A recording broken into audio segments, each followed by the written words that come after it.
The mystery of prevailing prayer. The mystery of prevailing prayer. I want to teach you something about prayer to add to your spiritual arsenals that will command victory after victory in your life. The Bible says, "O thou that hearest prayer." This immediately tells you not everybody can hear prayer.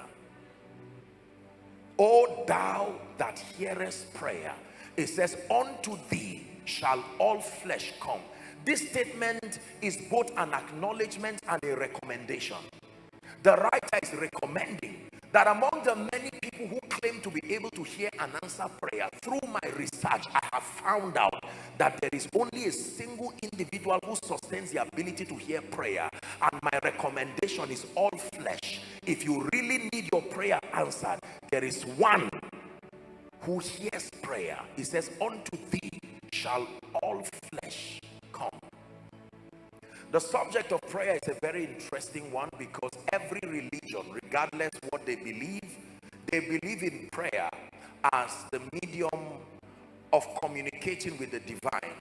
Almost every religion believes that there is a reality beyond the three-dimensional realm. They have all kinds of propositions that have been strengthened by their experiences, but altogether they believe that there is some force or some deity above and beyond the realm of science that can come into partnership with men here and now and produce dimensions of victory that is not given to ordinary men. So the subject of prayer is not new across religions, across all kinds of faith practices.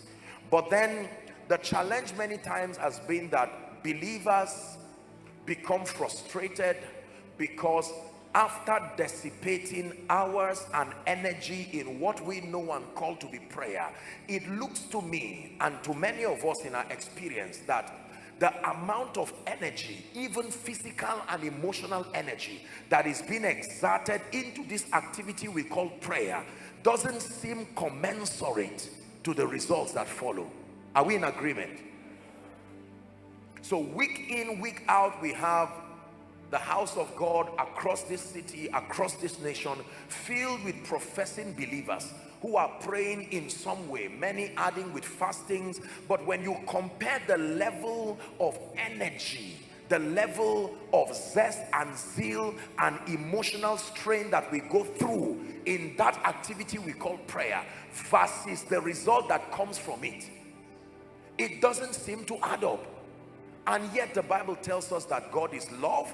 The Bible tells us God is Abba, that he is more willing. If he did not spare his son Jesus, he's more willing to give us all things. Are we together? Luke chapter 11. The disciples began to study the life and the ministry of Jesus. Now, until Jesus came, John the prophet, who we call the Baptist, had his disciples. Some of them later became the disciples of Jesus, theologically speaking, and they saw him pray. They saw him do a lot of things, and